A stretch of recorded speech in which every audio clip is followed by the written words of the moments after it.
80 miliar kalau 50% gampang hitungnya. 40 miliar gitu kan. Ke Budi Ari. Wah, enak juga ya. Pantesan kaya raya. Ya 40 miliar sebulan mau kerja apa gitu. 40 miliar tuh bersih. Lumayan, ya mending nggak usah kerja, jadi pejabat aja kayak gini kerjanya, gampang gitu kan. Tiba-tiba udah dapat aja 40 miliar. Tapi cerita ini sebenarnya sudah pernah saya sampaikan sebelumnya. Bukan cerita soal spesifik soal 8 juta dan pembagian 50% atau 30% dan 20% kepada Adi Kismanto, bukan, tapi cerita soal peran Budi Ari yang saya pikir itu mustahil rasanya tidak terlibat. Karena ini ada belasan orang staf kementerian, mustahil menterinya nggak tahu. Kalau 1-2 orang yang kong kali kong yang melakukan tindakan kejahatan, mungkin menteri nggak tahu. Tapi belasan orang nggak, itu nggak masuk akal. Belasan orang itu ya kalau disuruh upacara banyak, pasti ketahuan lah gitu. Jadi itu mustahil rasanya Budi Ari tidak terlibat. Dan memang saya juga dengar dari beberapa keterangan atau cerita-cerita teman itu ya pasti ada lah keterlibatannya. Tapi ya sampai sekarang masih belum ditahan. Jadi kita tunggu saja. Tapi pada intinya ini adalah sebuah fakta persidangan dan Budi Ari ada 2 kesalahan yang dilakukan oleh Budi Ari ketika menjadi menteri. Yang pertama adalah meloloskan Adi Kismanto yang awalnya nggak lolos sebagai staf tenaga ahli, terus kemudian diberikan atensi dan lolos. Ini jelas sudah kesalahan atau KKN. Gitu ya. Terus kemudian yang kedua adalah mendapatkan fee sebesar 50% dari pengamanan judi online. Ya nggak tahu gitu ya, dari 2 ini setidaknya 1 terkait meloloskan Adi Kismanto secara lewat jalur atensi, ini aja udah salah. Apalagi kalau kemudian nanti diperiksa 50% fee yang diterima itu bisa dibuktikan dan bisa diketahui keberadaannya sekarang ini uangnya ada di mana. Ini ya setidaknya dua masalah ini harus kemudian bisa dipertanggungjawabkan dan mestinya Budi Ari udah ditahan, mestinya gitu. Tapi ya nggak ngerti kenapa sampai sekarang masih aman-aman aja. Dan fakta persidangan ini ya hanya sebagai satu cerita atau langkah awal memang, tapi mestinya ini adalah awal yang sangat konkret sekali karena sebelumnya semua dugaan-dugaan itu hanya disampaikan oleh para pengamat atau orang-orang yang di luar penegakan hukum. Jadi kalau sekarang pihak jaksa sudah menyampaikan seperti itu, bahwa ada pembagian fee 50%, ya seharusnya habis ini udah pasti ditahan gitu. Udah pasti, mau sekuat apapun backupnya, mau Raja Jawa, Raja mana kayak gitu kan. Ya itu nggak akan bisa dilindungi lagi. Dan pertanyaan selanjutnya sebenarnya bukan soal apakah Budi Ari akan ditahan atau enggak gitu. Karena itu nggak penting lagi, itu hanya soal waktu saja gitu. Itu kayaknya sudah wajib lah ditahan gitu kan. Tapi pertanyaan selanjutnya adalah apakah dari kasus judi online ini akan kemudian merembet ke level yang lebih atas gitu. Ya karena kalau yang sekarang terjadi kan staf atau pegawai di Kementerian Kominfo, mereka semua ditahan, sudah menjadi tersangka dan kemudian sekarang sudah masuk dalam persidangan. Oke, mereka sudah ditahan. Dan sekarang naik lagi ke menyasar menterinya waktu itu atau Menkominfo waktu itu Budi Ari. Nah, pertanyaannya, apakah setelah nanti Budi Ari ditahan, ini akan menyasar ke posisi yang lebih tinggi, misalkan ke presiden waktu itu gitu kan? Ya karena ini erat sekali kaitannya dengan kepentingan pemilu tahun 2024 lalu. Karena ya dengan uang pengamanan judi online ini yang lumayan besar 80 miliar, sebulan bersihnya 40 miliar misalkan ke Budi Ari per bulan, setahun aja udah 400 lebih gitu kan. Udah 480 miliar dan itu sudah sangat cukup lah untuk biaya kampanye Pileg dan Pilpres di tahun 2024 lalu. Jadi ini perlu dicari tahu apakah nantinya akan menyasar ke level yang lebih tinggi. Karena kalau sekarang fakta persidangannya kan staf pegawai kementerian melakukan koordinasi dengan menteri. Pertanyaan selanjutnya, apakah ada bukti atau rekaman atau jejak yang mengkonfirmasi bahwa ini juga ada koordinasi dari menteri ke presiden gitu. Karena untuk melindungi kegiatan yang ilegal seperti ini, itu jelas butuh backup. Dan kalau hanya menteri yang melindungi kasus ini pasti sudah lama ketahuan gitu. Udah pasti diciduk tuh menterinya sejak awal gitu. Tapi sekarang masih bertahan, bahkan setelah belasan pegawainya ditahan, menterinya masih nggak ditahan. Ini kan menunjukkan sebuah pengaruh yang sangat luar biasa dari backup kegiatan judi online ini. Makanya kemudian saya menduga ini juga akan mengarah ke posisi yang lebih tinggi, tidak hanya sampai di menteri, tapi juga mungkin sampai di pejabat atau oknum-oknum aparat yang punya kewenangan kekuasaan yang lebih luas dari itu semua. Bisa juga kemudian sampai ke presiden gitu. Atau ada nama presiden yang kemudian dijadikan satu jaminan atau sebagai ancaman. Misalkan gitu ya, mereka ini udah ketahuan operasi mereka ini kelihatan oleh pihak aparat dan sebagainya, tapi kemudian ada bahasa ini instruksi langsung gitu kan, instruksi presiden misalkan, ya mereka akhirnya nggak berani aparat-aparat di bawah. Apakah ada situasi yang seperti itu sehingga kemudian membuat penanganan terhadap judi online ini sampai sekarang masih terus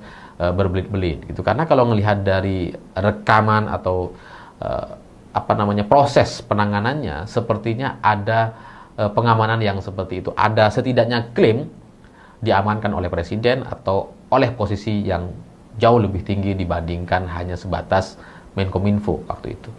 Kita lihat nanti, tapi saya sangat curiga sekali bahwa ini akan menyasar ke posisi yang lebih tinggi. Tanda-tandanya apa? Faktor pendukungnya apa? Ya, sekarang ini kan sudah mulai diserang terus tuh Pak Jokowi gitu. Ya kita lihat saja, semoga pada akhirnya bagi saya ya, semoga rakyat kita udah tidak lagi dibodoh-bodohi, dibohongi oleh penipuan-penipuan berkedok judi online ini. Semoga selanjutnya benar-benar bisa diberantas dan kemudian dihilangkan dari bumi Indonesia dan masyarakat kita bisa kembali bekerja di dunia nyata. Saya pikir. Iya, halo teman-teman, kembali bersama saya di channel ini, channel NES 2045 yang membahas seputar politik, pendidikan, hingga budaya. Ya, terkait penyampaian dari Bung Alifur Rahman ya soal judul dan keterlibatan Budi Ari Setiadi, menteri di kabinetnya Pak Prabowo Subianto dan juga pernah sebagai menteri di kabinetnya Jokowi, dan beliau ini ketua Projo yang katanya mendapatkan fee 50% dari judul. Dan ini bukan dari Tempo, bukan dari manapun, tetapi ini langsung dari kejaksaan yang mengatakan hal itu dari persidangan. Dan ini dia sudah bisa menjadi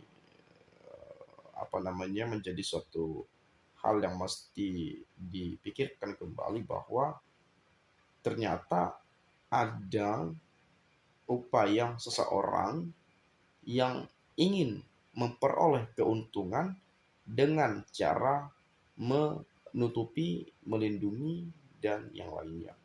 Kalau kita melihat pada video itu ya. Dan kemudian benarkah Budi Ari yang membackingi, yang melindungi, karena ini kan isunya seperti itu, dan mendapatkan jatah 50%, dan apakah itu mengalir juga kepada Presiden ke-7 RI, Bapak Jokowi, dan itu yang menjadi tanda tanya di berbagai penyampaian yang saya sering dengar. Tapi untuk fakta realitanya kita nggak tahu, itu hanya isu saja, bisa saja salah dan bisa juga benar, gitu ya. Lalu kemudian tadi ada yang sudah terdakwa ya, atau ditahan mendapatkan fee 20%, ya. Ada yang mendapatkan 30%, ada yang mendapatkan 50%, ya. Padahal di satu sisi kita menyadari bahwa judul ini sudah banyak korban ya, sudah banyak memakan korban dan juga sudah membuat resah masyarakat. Banyak yang sudah sengsara ya, terutama para pemain-pemain judul ini banyak sekali di Indonesia. Makanya eh, banyak sekali upaya-upaya yang dilakukan oleh pihak berwajib untuk menuntaskan persoalan kasus judi online ini. Bisa diberantas sampai tuntas. Tapi ya kalau kita mendengarkan berita ini tadi, ya bagaimana bisa tuntas, bagaimana bisa diselesaikan.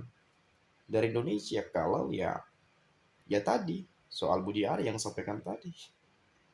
Jadi ya sulit yang bermain juga di dalam gitu ya. Kalau betul seperti itu.